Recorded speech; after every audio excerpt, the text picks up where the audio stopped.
Ketua LPSK, jika Baradae merasa terancam bisa berkoordinasi dengan kita. Ketua Lembaga Perlindungan Saksi dan Korban, LPSK, Hasto Atmojo Suroyo mengungkapkan bahwa Richard Eliezer atau Baradae tetap bisa melakukan koordinasi dengan pihaknya jika merasa mendapat ancaman saat menjalani hukuman pidana usai divonis hakim. Adapun Richard saat ini berstatus justice kolaborator dalam kasus pembunuhan berencana Nofriansyah Yosua Huta Barat atau Brigadir J yang juga melibatkan Verdi Sambo. Dia pun akan menjalani sidang vonis pada Rabu tanggal 15 Februari. Sebelumnya, dia dituntut hakim 12 tahun penjara. Eliezer misalnya merasakan ada ancaman dan sebagainya tentu bisa berkoordinasi dengan LPSK. Jadi kita tetap menghargai kewajiban memastikan itu, kata Hasto ditemui di Menara Kompas, Jakarta, Selasa, tanggal 7 Februari tahun 2023. Hasto menyatakan, pihaknya bisa melakukan analisis ancaman terhadap Baradae, tak terbatas waktu dan bisa diberikan kapan saja. Apalagi, lanjut Hasto, potensi ancaman terhadap Baradae menguat setelah vonis hakim dibacakan. Ya tentu analisis terhadap ancaman ini bisa dilakukan kapan saja, ucapnya.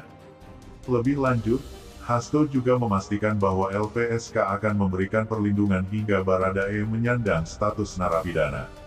Hal itu tak terlepas dari kewajiban LPSK yang diatur dalam Undang-Undang Nomor 31 Tahun 2014 tentang perubahan UU Nomor 13 Tahun 2006 tentang perlindungan saksi dan korban. Ya memang perlindungan untuk seorang justice kolaborator ini kan menjadi kewajibannya LPSK ya, di dalam UU Perlindungan Saksi dan Korban, itu kan diatur begitu, ungkapnya. Sementara perlakuan khusus menjadi kewajibannya aparat penegak hukum, kemudian nanti penghargaan itu diberikan oleh hakim, sambung Hasto. Adapun perlindungan LPSK terhadap Baradae, sudah pernah disampaikan oleh Hasto, bahkan sebelum kasus pembunuhan berencana terhadap Brigadir Nofriansyah Yosua Huta Barat atau Brigadir J masuk masa persidangan di Pengadilan Negeri Jakarta Selatan. Hasto membeberkan ada faktor ancaman yang membuat mereka memberikan perlindungan darurat kepada Baradae. Menurut Hasto, dari hasil wawancara dengan Baradae yang ditahan di Bareskrim, mereka menyimpulkan kasus itu berdimensi struktural antara atasan dan bawahan yang di dalamnya terdapat ancaman.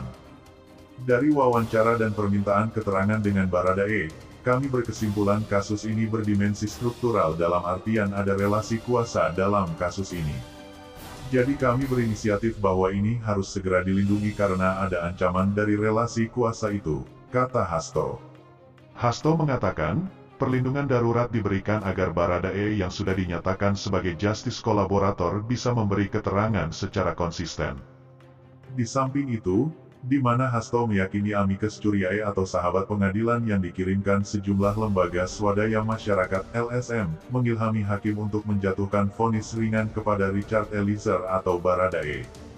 Ia menyebut, ada sejumlah pengalaman keberhasilan dari amicus curiae terhadap putusan hakim.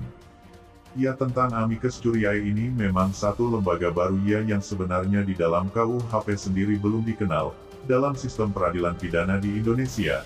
Itu belum dikenal, kata Hasto ditemui di Menara Kompas, Jakarta, Selasa tanggal 7 Februari tahun 2023.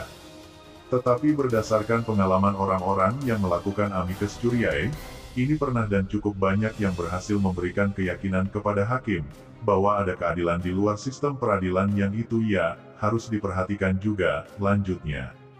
Meski demikian, Hasto tak mencontohkan kasus-kasus apa saja yang berhasil tersebut.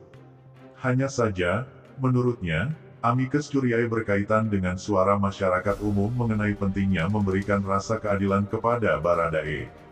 Apalagi, status justice kolaborator telah disematkan kepada Baradae. Jadi, upaya ini banyak dilakukan, kebetulan yang dalam kasus Eliezer ini ada ICJR, Public Interest Lawyer Network, dan Lembaga Studi dan Advokasi Masyarakat LSAM ya, imbuhnya. Nah bagaimana menurut kalian?